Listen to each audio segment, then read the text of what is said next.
BTV এর জনপ্রিয় magazine অনুষ্ঠান আনন্দ মেলাতে বিশেষ আকর্ষণ হিসাবে প্রথমবারের মতো উপস্থিত থাকবেন মেগা স্টার শাকিব খান। উপস্থাপনা করবেন নুসরাত ইমরোজ তিশা। শাকিব খানের কাছে তিশা জানতে চান আনন্দ মেলা অনুষ্ঠানটি দেখা হয় কিনা। শাকিব খান উত্তরে দেন, তিনি ছোটবেলায় দেখতেন অনেক, ঈদ মানেই আনন্দ মেলা। তবে শাকিব খান রাজকীয়ভাবে আনন্দ মেলা অনুষ্ঠানে উপস্থিত হন, তুফান এবং তাণ্ডব সিনেমার গানের তালে নাচেন। তবে মঞ্চ মাতান লাগে উড়াধুরা গানে।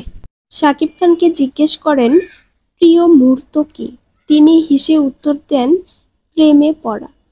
এই বিশেষ অনুষ্ঠানটি দেখতে পারবেন ঈদের দিন রাতে।